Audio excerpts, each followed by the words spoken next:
बात जो बरसात नहीं हो रही है कई जिलों में, और जो आंकड़े आ रहे हैं मीडिया में 18 जिलों में स्थिति मंदी का अकाल नहीं पड़ रहा है क्योंकि आधा सामान चला गया है। ये चिंता सरकार को होनी चाहिए।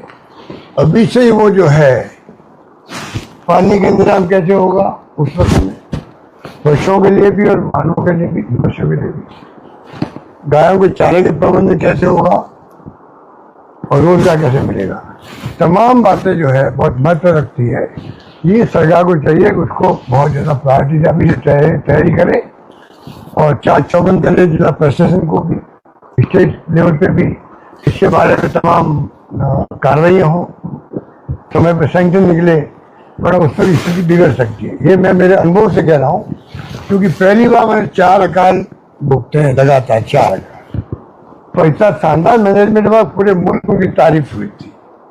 वाजपेयी जी थे प्राइम मिनिस्टर वहाँ पर दिल्ली के अंदर, उन्होंने मदद करी हमारी।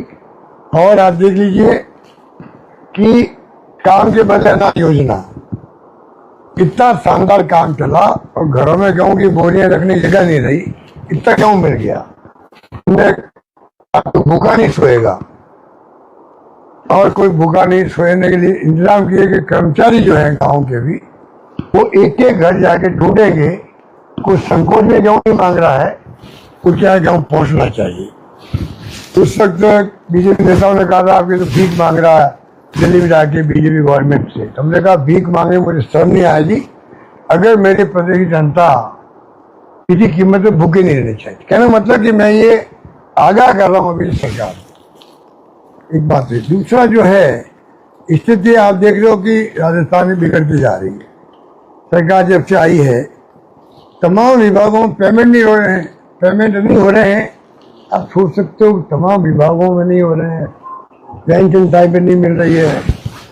31 मार्च तक जो निकली सैंक्शन, उन सैंक्शन निकलने के बाद में तमाम पेमेंट रोक दिए गए वापस, और वापस बिल बनाओ, मतलब पूरा प्रोसेस करो, सिर्फ इसलिए डिले करो पेमेंट को।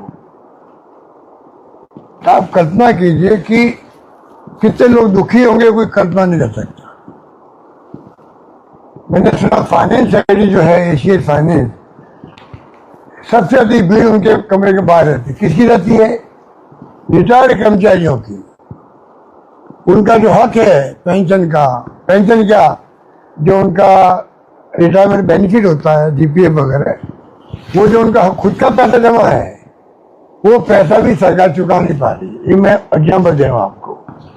तो क्या मुख्यमंत्री की बातों की जानकारी नहीं है? क्या वो मॉनिटरिंग नहीं कर पा रहे हैं? क्या हो रहा है किसी की समझ में नहीं आ रहा। इतनी समस्याएं गढ़ कर गई है राजस्थान के अंदर। विपक्षी पार्टियां भी उठाती है बहुत ही अच्छे प्रभावशाली तरीके से। जूली जी असेंबली में कोई कमी नहीं रखते हैं। हाँ, उसके बाद में भी आप सोच सकते हो कि ये स्थिति बनना, इसको क्या कहेंगे, क्या क्या समस्या उठाएं, क्या क्या समस्या उठाएं। तो इतना कुशासन तो आज तक कभी देखा नहीं। बार बार हम सरकार बनते आगाह करने लग गए सरकार को, तो भाई आप तो ये हम लोग जो आपको कमियां बता रहे हैं वो आलोचना मत समझो, आप आलोचना मत समझो, इसको समझो फीडबैक समझो। पर उन्होंने कभी ध्यान दिया ही नहीं कि तो खाली आलोचना होती रहती विपक्ष से। और मैं चाहता हूँ सरकार सुशासन दे जिससे कि जनता का भला हो। अब करप्शन ज्यादा टूट गई है। ये आईएसआई बीजेपी वाले कहते थे चाल चेहरा, अब आपको प्राइवेटली बीजेपी वाले कहेंगे इतना भयंकर करप्शन हो रहा है। ये आरएसएस वाले कर रहे हैं, बीजेपी वाले कर रहे हैं, कोई चूक नहीं रहा है। इतना माहौल खराब हो गया है राजस्थान, इतना माहौल खराब हो गया है, उसको आप क्या कहोगे। कहने का मतलब यह है चारों ओर हाहाकार मचा हुआ, फिर ऊपर से रेप और किसी को गोली से उड़ा दिया, ज्वेलर्स को, या किसी को डकैती हो गई, ये तो आम बात हो गई। तो कहने का मतलब है कि स्थिति हद से बाहर जा रही है।